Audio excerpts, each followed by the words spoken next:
Bienvenue chez C'est Maman qui cuisine, j'espère que vous allez bien. Je vous embarque aujourd'hui dans une session de meal prep vraiment totalement improvisée. J'ai préparé quelques plats en avance parce que je savais que ma semaine allait être assez compliquée, on va dire. Et c'est vrai que les fins de journée sont vraiment très très speed entre les devoirs, les douches, les moments passés avec les enfants, etc. Le repas du soir, bien sûr. Donc, s'avancer ne peut faire que du bien. J'en préparerai vraiment beaucoup plus souvent parce que ça m'a énormément allégée. J'étais tellement contente qu'à 19-20 heures, je n'ai rien à faire mis à part réchauffer ou griller un petit truc. Franchement, c'était nickel. J'ai préparé vraiment des choses très très simples, très économiques, en fonction de ce que j'avais dans mon réfrigérateur et dans mon placard. Et du coup, j'ai pu en sortir 3 dîners, et 3 déjeuners aussi également, puisque à midi, moi, ça me dérange absolument pas de manger la même chose que la veille, les enfants non plus, donc franchement, ça m'a énormément allégée. Si vous débutez dans les menus de la semaine ou dans les meal prep, les batch cooking, et cetera, je vous conseille vraiment les premières semaines de faire en fonction de ce que vous avez déjà dans le placard, ce qui sera beaucoup plus économique. Et par la suite, les semaines suivantes, vous pourrez d'abord établir vos menus et ensuite faire les courses en fonction de vos envies. Donc voilà ce que je souhaitais cuisiner, enfin les produits avec lesquels je souhaitais cuisiner. J'avais des tomates, des épinards, du maïs, des pâtes, des lentilles corail, des courgettes, du lait de coco, de la feta, du riz. Et donc je vais vous montrer par la suite ce que j'ai pu en faire. Donc j'ai commencé par les cuissons des pâtes et du riz. Et comme ça, donc pendant la cuisson, je pouvais découper mes légumes. Pour la cuisson des pâtes, donc simplement dans une eau bouillante et salée. Pour la cuisson du riz, j'ai testé du coup l'autocuiseur que j'ai acheté chez Aldi la semaine dernière. Il était à peine 17 euros. Donc ça m'a permis de le tester et franchement, j'étais bien contente du résultat. Le défaut par contre, c'est qu'une fois la cuisson terminée, il ne sonne pas. Du coup, il se met en maintien au chaud, ce qui fait que le riz continue de cuire. Donc voilà, je m'en suis rendu compte au bout de 3-4 minutes, donc ça va, le riz n'était pas trop collant, mais ça aurait pu durer beaucoup plus longtemps. J'ai donc suivi les indications de l'appareil, donc pour un volume de riz, mettre un volume et demi d'eau et un peu de sel. On ferme le tout et on branche la machine, puisque pour l'allumer, il faut la brancher simplement. Elle n'a pas de bouton d'allumage, ça c'est un autre petit défaut, mais bon, pour 17 euros, on va pas se plaindre non plus, hein. Et c'est parti du coup pour la cuisson du riz qui a duré environ 15 minutes. Petite info, quand vous le branchez, il se met automatiquement en maintien de chaleur. Donc après, il faut simplement appuyer pour la cuisson. Je peux m'occuper à présent de la découpe de mes légumes. Donc je vais ciseler un oignon, une courgette en fin de compte, hein, une courgette suffisait, et mes 2 tomates. Entre-temps, mes pâtes ont cuit, donc je vais les égoutter. Je peux à présent m'occuper de la cuisson de mes légumes. Alors à la base avec ma courgette, j'étais partie sur une tarte à la courgette, une quiche à la courgette ou une tarte à la courgette, sauf qu'il faisait tellement chaud que j'avais pas du tout envie d'allumer mon four. Donc je suis partie sur une sorte de petite ratatouille. Dans ma poêle, j'ai réchauffé un filet d'huile d'olive avec 2 gousses d'ail que j'ai légèrement écrasées pour que ça donne du goût justement à mon huile. Ensuite, j'ajoute mon oignon. Je le fais revenir jusqu'à ce qu'il devienne translucide. J'ajoute toujours un petit peu de sel avec mon oignon. Entre-temps, je me suis souvenu que j'avais un mélange de 3 poivrons dans mon congélateur. Donc pour vous dire, c'est vraiment improvisé de chez improvisé. Je les ai donc ajoutés directement avec mon oignon. Je les ai fait revenir également. J'ai ajouté ensuite une cuillère à soupe de concentré de tomate. Et ensuite, j'ai pu ajouter mes courgettes. Je mélange bien le tout pour que les saveurs se mélangent ensemble. J'ajoute enfin la tomate qui va rendre tout ça un peu plus humide et qui va ajouter de sa sauce.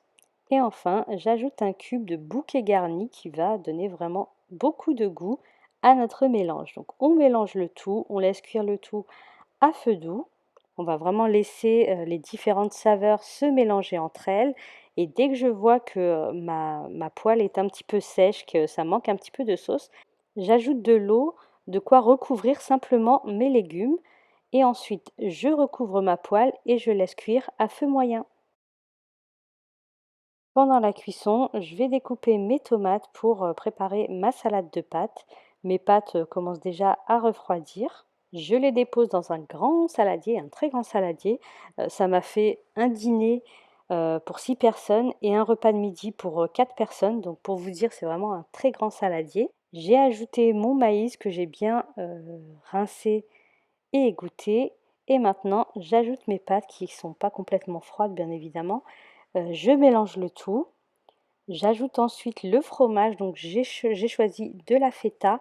C'est de la feta qui est dans une huile marinée et l'huile marinée justement, je l'utilise en tant que vinaigrette. Je l'utilise dans ma salade. Elle ajoute énormément de goût et puis ça évite également le gâchis. J'ai remarqué que quand je prépare cette salade dans des repas de famille, on me demande souvent justement ce que j'ai mis comme vinaigrette. Elle plaît beaucoup. Donc j'ai ajouté un petit peu de jus de citron. J'ai ajouté du sel également, un peu de poivre et une cuillère à soupe de mayonnaise. On mélange bien le tout et voilà, on a déjà un plat de prêt, une bonne salade de pâtes, idéale en cette saison. Vous pouvez y ajouter une petite viande ou un petit poisson ou la manger telle quelle. Retour sur notre riz qui avait terminé de cuire et qui s'était mis du coup en maintien au chaud. Mais comme vous pouvez le constater, hein, il est très bien cuit. Il commençait quand même à être collant. Mais ça va, je m'en suis rendu compte assez rapidement.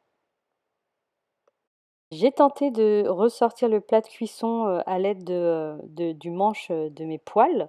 Ma copine m'avait dit que ça fonctionnait bien comme ça. D'ailleurs, tu me diras comment tu fais parce que j'ai pas réussi. Du coup, voilà, j'ai tenté de le ressortir un petit peu pour utiliser mon manche, mais bon, ça n'a pas du tout fonctionné. Donc j'ai fini par l'enlever à la main. Ça m'a donné un petit peu chaud, mais bon, j'ai pas trouvé d'autre solution pour le moment. Donc si vous avez des conseils, n'hésitez pas. Je mélange le riz, je le laisse un petit peu refroidir pour ensuite le mettre dans sa boîte hermétique. On s'occupe maintenant de nos lentilles corail. Donc là, j'ai décidé de faire un dalle de lentilles corail et épinards au lait de coco, au curry. C'est vraiment un délice accompagné de riz. Franchement, c'est super bon. C'est moche, mais c'est super bon. Alors pour la préparation, on commence comme d'habitude, un petit filet d'huile d'olive. On y ajoute de l'oignon ciselé, donc c'est une partie de l'oignon que j'avais découpé en tout début de vidéo. J'ai lavé et égoutter mes lentilles corail et je les ajoute à notre oignon qui est maintenant translucide, hein. J'ajoute ensuite une boîte de tomates pelées, donc j'utilise encore une fois la marque Muti, c'est ceux qui ont à mes yeux le meilleur goût. On mélange le tout et on laisse cuire à feu moyen. À côté de ma petite cocotte, j'ai ma ratatouille qui est en train de cuire, donc je vérifie. Il reste quand même pas mal de sauce. Je mélange le tout et je vais la laisser encore cuire à feu doux cette fois-ci. De retour sur mon dalle de lentilles corail, donc j'y ajoute mes épices. J'ai mis du curry korma, j'ai mis un peu de curcuma et un peu de paprika doux. Vous pouvez y mettre les épices de votre choix.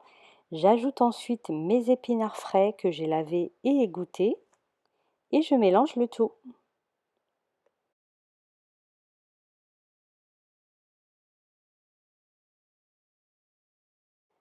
On sale et on poivre comme d'habitude et ensuite j'ajoute mon lait de coco.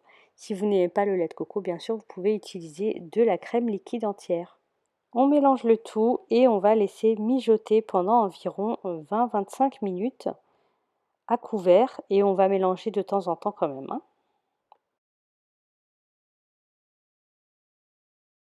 Si vous voyez qu'au bout de 20-25 minutes, vos lentilles ne sont pas cuites, n'hésitez pas à ajouter de l'eau et à recouvrir à nouveau.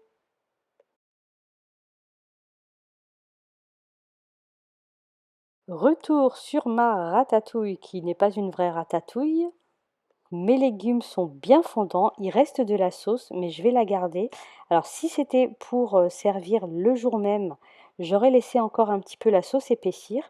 Mais étant donné que c'est un plat que je vais réchauffer à nouveau dans la poêle le jour J, je laisse de la sauce pour qu'elle puisse épaissir justement le jour où je vais servir ce plat. Je la laisse tranquillement refroidir à température ambiante et ensuite je la mettrai dans une boîte hermétique. Voilà, mon dalle de lentilles corail est prêt également, donc il est bien épais, les légumes sont bien fondants, les lentilles sont bien cuites également. En plus, j'ai déjà le riz qui l'accompagnera, donc c'est vraiment parfait. Il manque plus qu'à laisser refroidir le tout. Et voilà, tous mes plats sont prêts, donc il ne manque plus qu'à les laisser refroidir avant de les mettre au réfrigérateur. Ça m'a pris 1h30 au total. J'ai vraiment décidé de faire ça pendant la sieste de mon petit, comme ça d'un coup de tête. Mais franchement, j'étais super contente tous les soirs de n'avoir qu'à réchauffer ou qu'à griller une petite viande ou un petit poisson. Donc là, nous avons notre salade de pâtes, feta et tomates cerises qu'on a mangé, comme je vous l'ai dit, lors d'un dîner et lors d'un repas de midi. On a notre riz qu'on va manger accompagné du dalle de lentilles corail, mais également avec notre ratatouille, puisqu'on avait quand même une grande quantité. Et du coup, je vous montre un petit peu ce que j'ai préparé par la suite, donc le jour J. Avec ma salade de pâtes, je l'ai accompagnée de brochettes de poulet que j'avais déjà dans mon congélateur. Donc ça m'a pris que quelques minutes pour préparer tout ça. Et ensuite, j'étais tranquille. Pas beaucoup de vaisselle hein, également, parce que j'ai utilisé mon OptiGrill de Tefal. Et franchement, c'était délicieux. En plus, il faisait extrêmement chaud ce jour-là, donc c'était parfait. Pour le dîner du lendemain, bah, j'avais également très chaud. Donc j'ai simplement fait griller des dos de cabillaud, pareil, que j'avais également au congèle. Comme je vous ai dit, j'ai pas fait de courses supplémentaires. Et donc j'ai servi ça avec la ratatouille ainsi que le riz. Je vous partage juste pour vous donner un peu d'inspiration. Pour le soir numéro 3, j'ai préparé des galettes de sarrasin dans lesquelles j'ai mis de la fondue de poireaux, du saumon fumé et j'ai accompagné ça d'une petite salade. Il faisait encore très chaud ce jour-là.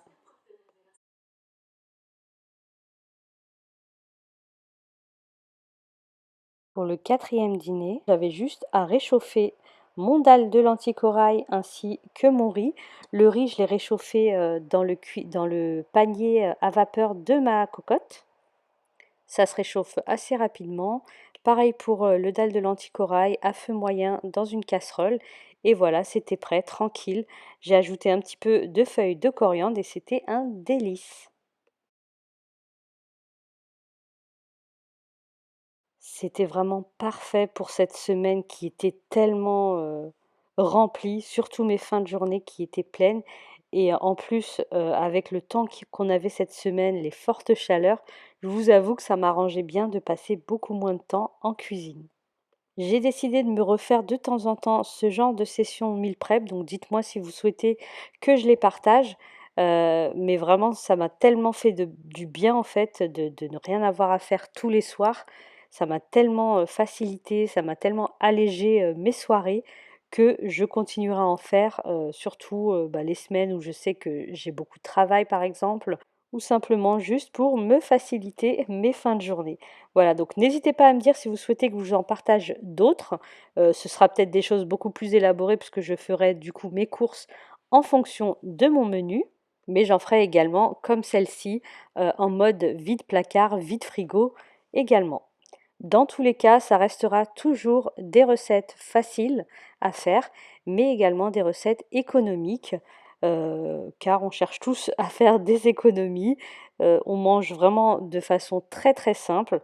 On ne mange pas énormément de viande chaque semaine, mais ça c'est vraiment selon nos goûts hein, également. Mais voilà, si ce type de session vous intéresse, n'hésitez pas.